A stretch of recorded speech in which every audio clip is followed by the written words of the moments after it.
All right, so at this point we're looking at step 3 on the tracking sheet and on the resource page. And step 3 is going to deal with tax household.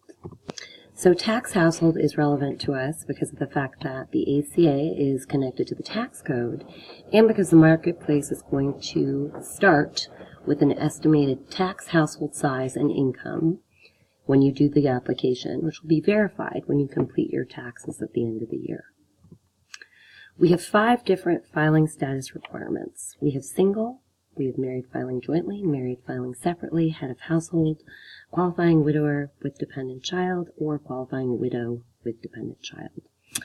Very important here is the fact that the married filing separately status has always been a very harshly penalized status, and that remains true with regards to marketplace plans, in that individuals married filing separately are typically not going to be eligible for subsidies.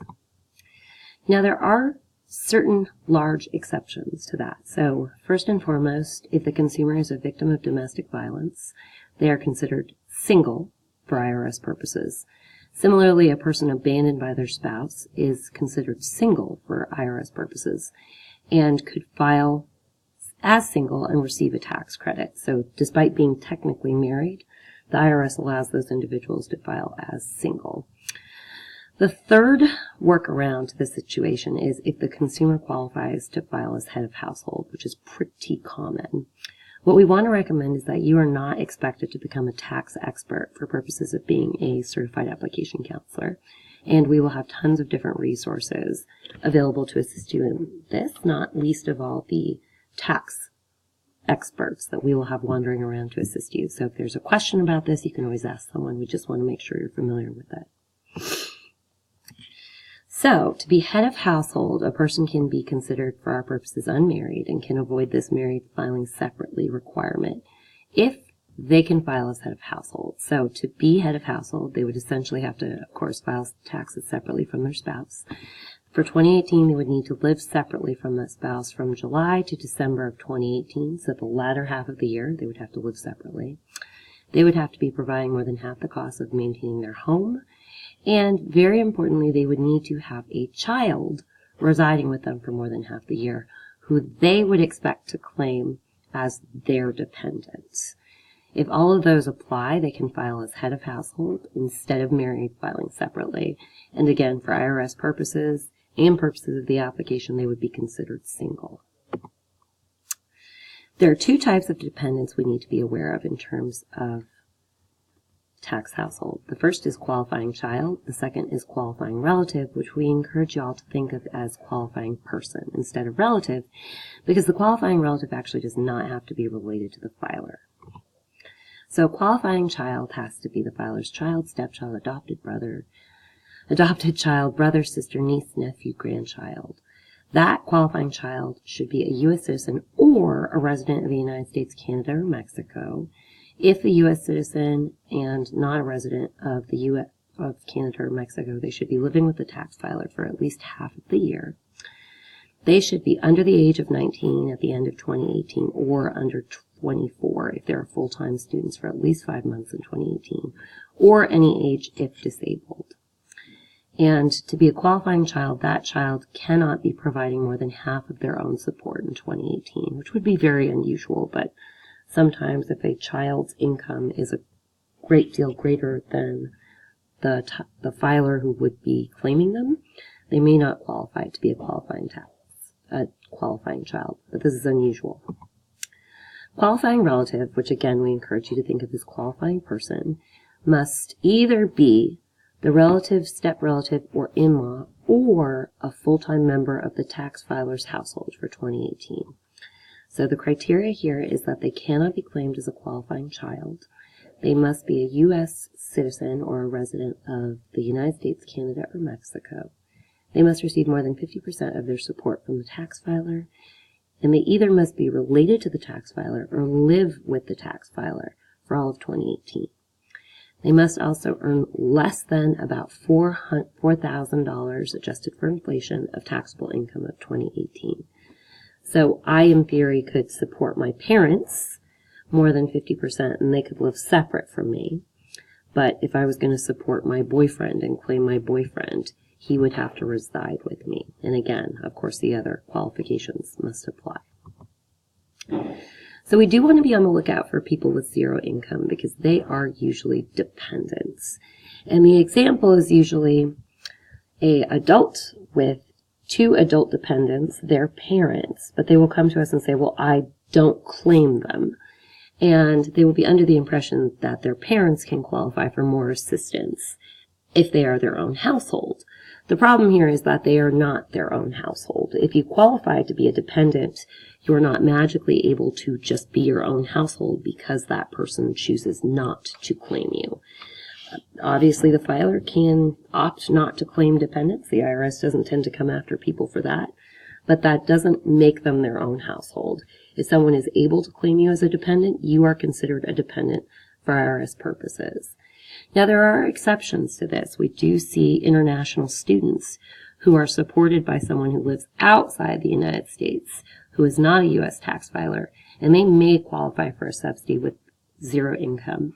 But again, just feel free to grab a member of our VLT, or Volunteer Leadership Team, if you have any questions with this. So a consumer can claim dependents in Canada and Mexico, and that, of course, can increase their tax household size and potentially make them eligible for more subsidies. The dependents may have ITINs, they may have Social Security numbers, but it won't matter because you shouldn't be applying for dependents residing in Canada and Mexico, unless, of course, they're going to be coming to the United States very, very quick soon. But for the most part, you will not be entering much information on those individuals beyond their names and dates of birth because they will be part of the household but not applying for coverage. An ITIN is an individual taxpayer identification number, which essentially allows the IRS to collect taxes from individuals who do not have documentation. So spouses can receive an ITIN residing anywhere in the world, but dependents, as we stated, must live in the United States, Canada, or Mexico. We do assist consumers with getting an ITIN for their undocumented spouses or dependents, and that's something they can apply for when they file their taxes. So we have a quick activity, the household size of a woman who is married with 1 child, who has lived separately from her husband for all of 2017, expects to continue to do so. She supports herself and her child and will claim the child in 2018. How could she file taxes? What is her tax filing status?